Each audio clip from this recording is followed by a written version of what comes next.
Jujur ya, aku sangat benci sekali dengan pengungsi Rohingya. Dulu Indonesia, nenek moyang kita, pejuang-pejuang kita dijajah. Kita habis-habisan mengorbankan nyawa. Lebih baik mati daripada kita dijajah, daripada kita mengungsi. Itu kehebatan Indonesia. Berbeda sekali dengan Rohingya. Konflik, negaranya konflik, lebih baik menghindar, minta suaka politik, bisa beranak pinak, makan dijatah, uang dikasih, ya sama aja nggak dijajah, sama aja dengan hidup merdeka beri mereka. Beda dengan Indonesia dulu, nenek moyang kita berjuang, yang perempuan diperkosa, yang laki-laki dibunuh, ya. Itu kita bisa melihat sejarah Indonesia, nenek moyang kita, pejuang-pejuang kita, mereka lebih baik mati daripada hidup dijajah. Tapi nih di Rohingya berbeda, warga Rohingya lebih baik mengungsi, enak, mereka bisa tinggal di Indonesia sampai puluhan tahun, ya. Karena apa? Di Indonesia enak gitu loh. Gak mungkin dia itu mengungsi di Kamboja sana, gak mungkin. Di Indonesia tenang, malah di Indonesia dia seolah-olah kayak raja aja di Indonesia. Nih teman-teman lihat ya, komentar-komentar netizen mengenai Rohingya yang kemarin demo, ya, menuntut bayaran per orang yang tadinya 1.500.000 minta 3 juta. Di Indonesia aja nyari 100.000 itu harus kerja di Indonesia itu. Karena apa? Hidup itu harus bekerja. Beda dengan mereka di Indonesia numpang, minta dijatah, bisa nikah, bisa semuanya bebas lah. Dia lebih senang di negara lain daripada di negerinya, ya. Lihat komentar Anda gimana mengenai video ini.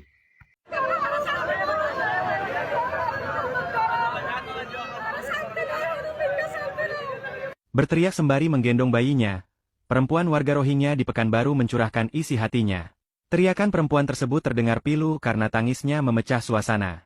Senin, 19 Januari 2026, seratusan warga Rohingya melakukan aksi di samping kantor International Organization for Migration, IOM, di Jalan M. Jamil, samping Bandar Serai MTQ, Pekanbaru. Warga Rohingya gelar demo di Pekanbaru. Woi! Yang suruh kalian datang ke Pekanbaru siapa? Hah? Kami aja yang pribumi harus kerja dulu baru dapat duit. Masa kalian kerjanya cuma garu-garu telur dapat duit? Maksudnya apa Rohingya? Kurang apa lagi kami Indonesia sama kau Rohingya? Motor kau punya di Indonesia nih. HP kau juga ada. Ngapa pula kau minta demo di Pekanbaru? Apa hakmu? Jujur sebagai rakyat Pekanbaru nggak terima. Yang ada kau nanti kami demo. Musang. Kalau boleh jujur pemerintah adik risih loh sama Rohingya. Kalau adik mau jogging di belakang lapangan MTQ Sudirman risih kali adik. Ada aja orang Rohingya keluar yang cowok-cowoknya pakai sarung. Kalau iya pakai sempak nggak apa-apa. Takutnya nggak pakai sempak. Tapi ada satu hal yang saya ingin pertanyakan ya. Kenapa pengungsi Rohingya ada yang tinggal sampai puluhan tahun itu di Indonesia? Sedangkan pengungsi itu dalam hukum internasional harusnya itu hanya bersifat sementara, bukan menetap, bukan beranak pinak di negara kita tanpa kepastian, bukan hidup di status abu-abu untuk selamanya. Solusi untuk pengungsi itu cuma ada 3 ya. 1, pulang ke negara asal. 2, dipindahkan ke negara ketiga. 3, integrasikan jadi warga lokal. Salahnya di Indonesia, kalau mereka mau dipulangkan ke negaranya sendiri belum aman.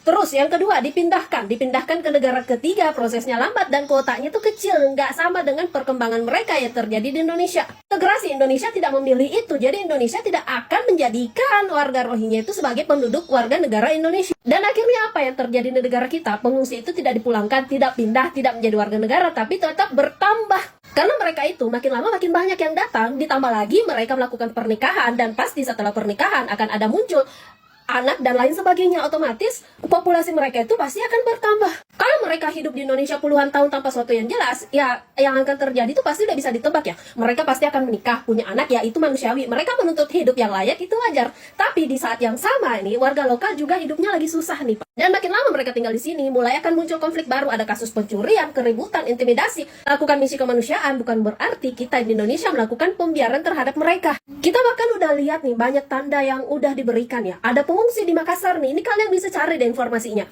Ada pengungsi loh di Makassar itu minta KTP, minta data yang jelas dengan alasan mereka udah tinggal puluhan tahun di negara kita. Dan pasti itu udah secara hukum ditolak loh. Karena mereka bukan warga negara kita. Tapi pertanyaannya bukan cuma soal KTP. Ini pertanyaannya kenapa izin yang sementara itu bisa tinggal sampai puluhan tahun. Bahkan ada juga loh di wilayah lain seingat aku ya. Itu mereka sempat memiliki KTP dan kartu identitas. Bahkan mereka memiliki hak pilih. Tapi walaupun ujung-ujungnya status itu telah dicabut. Pengungsi Rohingya ya datang ke Indonesia dengan alasan terdampar. Oke, kita tolong karena itu adalah kemanusiaan. Tapi masalahnya satu nih, mereka terus berdatangan dengan alasan yang sama nggak masuk akal. Dan begitu mereka sampai di negara kita, jumlah mereka itu bukan berkurang, tapi malah bertambah. Nah, tadi faktanya semacam itu.